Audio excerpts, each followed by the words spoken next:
Lauren is a brilliant Hi. social worker and a campaigner against trafficking. How are you doing? I'm all right. How are you doing? Very, very well. Well, look, this is a really, really disturbing and horrifying story, which is about child asylum seekers being kidnapped from a Home Office hotel. Can you just quickly just describe exactly what's happened here? So what's happened is Kent County Council, alongside a couple of other councils at the time, had enough unaccompanied children in their care that they felt they couldn't take in any more and adequately care for them. So they said, we are refusing to take any more unaccompanied minors into our care. And they batted that back to the Home Office and said, this is your responsibility now. The Home Office responded in a way I don't think anyone could possibly have seen coming, which was they contracted a bunch of hotels across the South Coast and just effectively dumped these children there. One of the ones that became kind of a bit of a flashpoint for this very early on in the summer of 2021 is one that was in Brighton. And the location of which was unfortunately made public by several very irresponsible publications. And many of us were raising concerns right from the start. We were having meetings with the Home Office, open letters were written, concerns were raised, safeguarding referrals were made saying, this is wildly inappropriate, it's unlawful and it's unsafe, and these children are at extreme risk of being picked up and trafficked from these hotels. The Home Office ignored us over and over and over again and continued to keep these children in these hotels. So, you know, my point of view, for example, is the practice overall is what is completely unlawful and shouldn't be happening. But at the very least, the moment the location of a hotel was made public that's housing vulnerable children, it needs to be shut down, you know, get them out. But the Home Office didn't. So you had things like Britain First turning up with their video recorders and filming these children in these hotels who were newly arrived, absolutely traumatized. They were being provided with below substandard, you know, they were being given prison issue tracksuits to wear whilst they were in the hotels and all this kind of thing. And inevitably, it's kind of the world's most horrifying I told you so. Everything we said would happen has now happened. So what's come out in this article that's been written in The Guardian yesterday is traffickers are arriving and picking these children up. And so what we know is that 79 children have gone missing from this one hotel in Brighton and never been seen again. And that's one hotel. We know this isn't the only hotel. So the numbers that are coming out are probably very, very under, you know, below what's actually happening here, the number of children that are going missing. So traffickers know the location of these hotels. Kids are being taken there when they arrive in the UK. They are traumatized and alone and they don't know what's happening to them. And traffickers are showing up, waiting outside and taking them. And some of these kids are being taken off and never seen again. And from an anti-trafficking point of view, we have a really good idea of what's happening to these kids because we have seen it happen again and again and again. They are being taken and they are being exploited either in criminal situations. So one of the most common situations we end up dealing with is children who are forced to work in cannabis farms. So these are residential houses that are taken over and converted into cannabis grow houses, and children are forced to stay in those houses and cultivate the plants. So they do the watering, the management of light systems. Is extremely dangerous, and the children are horrifically abused by their traffickers. We know that you know, physical abuse, beatings. We know sexual abuse is really common. All of these methods that are used of controlling these children and keeping them there.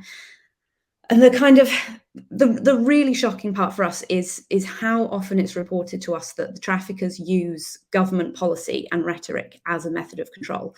So, as was noted in the article with The Guardian, one of the things that traffickers are saying to children is, if you stay in the hotel and you stay under the care of the government, you're going to get sent to Rwanda. Or, you know, you got Robert Jenrick the other day saying, you know, we're looking to find the Albanians, detain them, put them on coaches, take them to the airport, get them returned to Tirana. There's no quicker way to keep an Albanian child under your control than to tell them, if you come forward, if you try going to the police, if you try going to social services and telling them what happened to you, you're going to be on that plane. You're going to be one of those Albanians that they're looking to round up and get deported. So government rhetoric and government policy, not just in terms of putting the children in the hotel in the first place, but also the things they're saying publicly and the policies they're enforcing more widely around immigration are just making this situation worse and worse and worse. And the impact on these children is, I know you said, you know, we're going to try and not bum people out too much, but ultimately this is really, really horrifying stuff. So, I mean, the rhetoric, as you say, of the government is that they're taking on the evil trafficking gangs. So it's in a sense when, for example, they talk about Rwanda, the whole nature of their rhetoric is they try and give kind of a humane kind of rationale for what they're doing, which is these are vulnerable people being exploited and we're somehow coming to their rescue. But this isn't tackling these evil trafficking gangs as they put it. No, if anything, they're making it worse. The Home Office right now is enabling trafficking to get worse and worse and worse, because every time one of these policies is announced, our young people are telling us the traffickers are rubbing their hands with glee. The Rwanda policy was a gift because they can use it as a method of control. Don't come forward, they'll send you to Rwanda. And because the Home Office refuses to see sense on so many issues, like setting up processing centres in France to be able to bring people over safely, like, allowing children or allowing anyone to apply for visas to be able to come legally to be reunited with family when they've got family members here, things like the Rwanda policy, all of it strengthens the control that the traffickers have. Nothing is more powerful when it comes to controlling victims of trafficking than the immigration system. Traffickers will tell people you're going to be deported. Children who are forced into criminal exploitation, it's often, if you come forward, if the police find you, you'll be arrested, you'll be put in prison, and then you'll be deported. We're talking here obviously about this one hotel, but how widespread is this? How many do you think children are we talking? What kind of numbers in general? So we don't know exactly how many hotels there are because the Home Office has been really, really opaque on this. Lots of freedom of information requests and things have been put in, but there's no one has a good sense of just how many hotels are being run. So the stats that have been reported are that as of October, 222 children were reported as missing from Home Office run hotels. And what I also want to point out is this is just children who've been accepted as children and placed in hotels. The other issue that's coming up a lot at the moment is children arriving at port and being incorrectly age assessed. So they'll say, I'm 16, 17 years old. Officials at port will say, no, you're not, you're 23, you're 24. And those children are also shoved in hotels, but they're shoved in adult asylum accommodation hotels. So they are in hotels alongside unknown adults, and they are also extremely vulnerable. So the numbers we're seeing are, 136 went missing from this hotel in Brighton, 79 have never been found, 222 are missing from the Home Office. Those numbers in and of themselves are staggering. But what's more terrifying is that they are just the tip of the iceberg. And the Home Office doesn't have any mandate to be doing this. The Home Office has never had a mandate to care for children. It falls to the Department for Education. So what should be happening, if Kent County Council isn't capable of taking care of the children coming into its authority area, there's a system called the National Transfer Scheme that is set up, which spreads the load across the country so other local authorities can volunteer to take these children in. Now, any decisions relating to the care of children should sit with the Department for Education. What for some reason is happening with unaccompanied asylum-seeking children is decisions about their care have been pushed over to the Home Office, and no one's entirely sure about how this has happened, how it's legal. It's not lawful for this to be happening. And we've all written, repeatedly to the Department for Education and said, why are you allowing this to happen? Why are you allowing the department responsible for immigration enforcement to be controlling decision-making around care for children? But that is what's happening. The Home Office is opening these hotels everywhere. They're shoving kids into adult asylum hotels, or they're shoving them into hotels on their own. They're deeply, deeply traumatized. That journey across the channel, I think there's been so much about it, so much rhetoric. So, you see the images on the news. What I don't think the majority of people truly grasp is how terrifying it is. People know, whilst they're making that journey, they know that they could die. And often they are very close to dying. It is freezing cold. A lot of people who make that journey can't swim. So there's always the risk that, the boat's going to go down and they're going to drown, which we have seen happen. People are getting off those boats, children are getting off those boats, and they are deeply traumatized. They are absolutely terrified. And everybody, terrified children don't make safe decisions. They can't make safe decisions for themselves. And it's the responsibility of the professionals and adults in this country to look after them. And we're not doing that. Before we talk, I mean, you've been talking there quite clearly about what can be done to prevent this horror, but I'll ask you a bit more on that. But in terms of finding these children, what hope is there in terms of, for example, directly these children who've been taken from this hotel? It's really hard because the response from all agencies has been really underwhelming. I think the article in The Guardian kind of highlighted it really well. They asked Brighton and Hove Council for a comment, they referred them to the police. They asked the police for a comment, they referred to the Home Office. Asked the Home Office, they referred them back to Brighton Council. It's that Spider-Man meme. Everyone's pointing at each other and saying, well, it's you.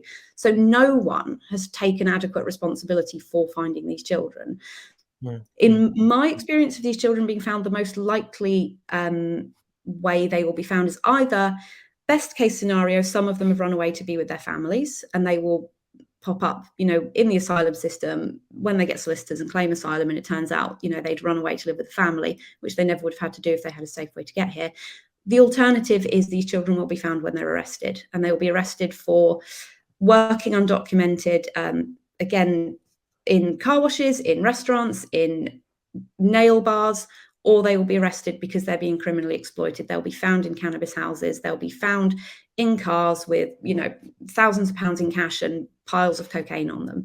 And what's often happening is the children themselves are then being criminalized. They're being sent to prison for cannabis cultivation, for cocaine dealing, for things that they were forced to do, that they didn't have a choice in, because often they've got debts hanging over them. One of the ways that gangs control these children is a lot of kids want to leave their countries. A lot of these kids are trafficked from places they want to leave, from Albania, from Vietnam, from Eritrea, places like that. They have no legal way of getting to the UK. And so traffickers pick them up along the way and they say to them, we will get you to England, but the cost of the journey is £25,000. And these kids are like, I haven't got that kind of money. And the traffickers offer to front them the money and say, we'll get you to England. You will work for us once you're there and you'll pay us back. And the kids don't actually know what they're going to be doing. They just hear, you're going to work for us. And they think, okay, for example, with Albanian young people, it's really common that traffickers will say to them, we work in construction. The UK needs houses. You'll help us build them, and you'll make the money to pay us back. But once they get here, they are then violently assaulted. They are beaten, they are threatened, and they are told, you have to do everything we say to pay off your debts, or we will go back to your home country and we'll kill your entire family. And these kids are being kept under control in that way. And then finally they're found, they're arrested, and they're sent to prison over things that they were forced to do. And we should have mechanisms within our laws to prevent that from happening. But at the moment, sadly, all of those mechanisms are failing. In terms of you kind of made a lot of this clear, but in terms of the kind of key demands that people should be focusing on, what are the kind of key things right now? Right now, it's end the practice of the use of hotels. That needs to end immediately. The National Transfer Scheme needs to be taken away from the Home Office. All decisions relating to the care of children need to be taken away from the Home Office and put with the Department for Education where they belong. So the National Transfer Scheme needs to go over to the DfE. Home Office needs to shut down these hotels. Kids need to be in care where they belong. We need safe routes for people to be able to get here, for children to be able to get here, reunite with their families, to not have to fall victim to these traffickers. There should be an immediate inquiry into how this has been allowed to happen, and also how all of the warnings were ignored for so long. We made very, very clear that this was going to happen, and the Home Office ignored every single warning they were given, and there needs to be an inquiry into how that was allowed to happen immediately. David Barato asked, why isn't the government being taken to court over this? That's a really good question, and I don't know the answer. I think because it's quite complicated. So one of the things that could have been done, for example, is the local authorities that have these hotels, for example, Brighton and Hove Council, they could apply for permission to go to judicial review over the decision of the Home Office to open these hotels. The problem is it's extremely costly, it's extremely lengthy, and there's no guarantee that it will work. And I think what's happening in children's social care, much like the NHS, the utilities, everything, the system has collapsed. It's not collapsing, it has collapsed. It is broken at this point, to the point where people are just kind of trying to get on with it. There's a lot of complicity in this kind of thing because social workers, much like nurses, doctors, everyone else, are completely overwhelmed and overworked. And a lot of people are just kind of wanting to get on with the job and do the best they can without examining the wider systemic issues. So I would love to see the government get taken to court over this. I'm not sure, honestly, why it hasn't happened yet. There have been a couple of challenges. Kent County Council and Detention Action tried to take the Home Office to court over this. And if I remember correctly, they actually were unsuccessful. Lauren, it's really disturbing and horrifying stuff, to be honest with you. But it's really good that you've actually been able to talk, obviously, about practical things which people need to be loudly demanding and agitating for. But what a damning indictment of both this government and the society that we currently have, that some of the world's most vulnerable kids, that this is the fate imposed upon them for completely needless reasons, which is by a government which is intentionally stoking up bigotry, and with these sorts of catastrophic consequences. I mean, it's absolutely horrifying. If I could add one thing on the end, we are talking course. about children. These are children we're talking about, and they are terrified. And what we're hearing from young people we support over and over and over again is just how bad it is and how much control traffickers have over them at the moment and how terrified. And there are weeks when my job is just trying desperately to hold on to these kids and stop them from running away and running to their traffickers because of how bad it's gotten. And I'm sorry I wasn't able to give a more cheerful view, but that is unfortunately the reality that we're working with at the moment.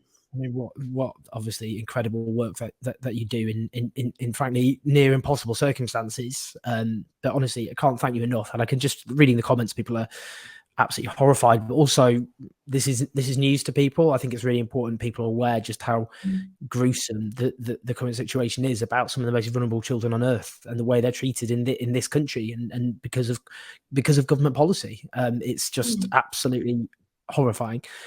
Lauren, honestly, thank you so much. Do you follow Lauren Starkey on social media? What's your Twitter address? Sorry, I should have checked that.